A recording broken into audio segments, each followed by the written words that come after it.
Prescription drug and pharmaceutical prices will be reduced by 30 to 80%. This appears to be the major announcement that the president has been teasing for days. I like this. But without getting into the weeds, explain this thing that I've wanted for a very long time, like I'm incredibly dumb. Drug prices will come down. We're getting them down 60, 70, 80, 90%, but actually more than that if you think about it in the way mathematically.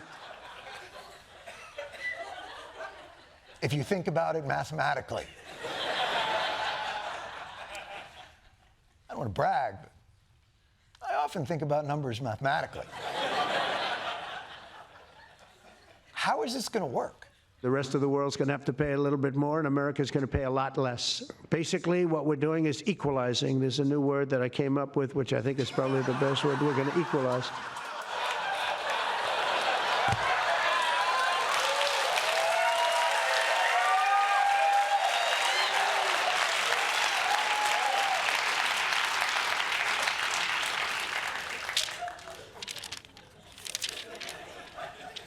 Europe, Eureka, Euclid.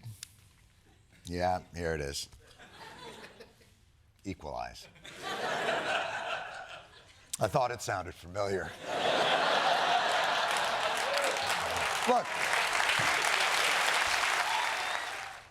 Look, I would like to think that the tenacious pleadings of progressive leaders like Elizabeth Warren and Bernie Sanders helped make this possible. We are sick and tired of paying by far the highest prices in the world for prescription drugs. I'm going to attack the prices on commonly used drugs. Put a cap on the cost of insulin, a cap on the cost of prescription drugs. Unfortunately, it turns out credit for the biggest, most important announcement in the history of this presidency goes to someone else. I mean, I'll tell you a story. A friend of mine who's a businessman, very, very, very top guy. Most of you would have heard of him. A highly neurotic, brilliant businessman, seriously overweight.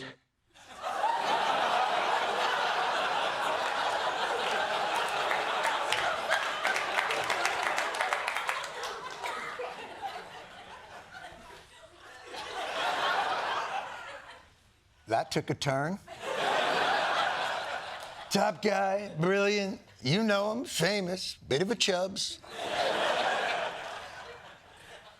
Anyway, I'm sure public press coverage is a rough way for this guy to find out that he is saved in Trump's phone as neurotic fat friend. But what else can you tell us about this friend who's very famous, successful businessman? A highly neurotic, brilliant businessman, seriously overweight, and he takes the fat shot drug. Fat shot? The fat shot? Do you read any of your briefings? He takes the fat shot. You know, the fat shot. I got another friend, brilliant, real estate mogul. He takes the dick stiff pills. This guy takes the fat shot. This guy takes the dick stiff pills. I'm sorry, continue the story about this fat of a friend of yours. And he called me up and he said, President, could I ask you a question? What? I'm in London and I just paid for this damn fat drug I take. I said, it's not working.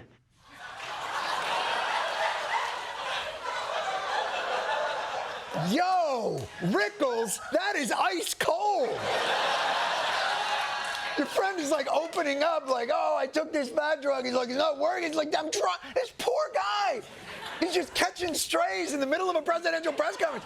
Trump's talking about drug pricing reform, and he's like, hey, when this guy goes to the hospital, the nurse gives him 50 cc's of Crisco. He's fat. Hey, my friend, he's very successful, went to London, and when they saw him, they changed the name of Big Ben to just Ben, because this guy's fat. He's a fat piece of shit, this guy. What does any of this have to do with pricing? He said, I just paid $88, and in New York I pay $1,300. What the hell is going on? He said, so I checked, and it's the same box, made in the same plant, by the same company. It's the identical pill. This is a great businessman, but he's not familiar with this crazy situation that we have. But he was stunned. Yeah, he was as stunned as he is fat. I mean, oh.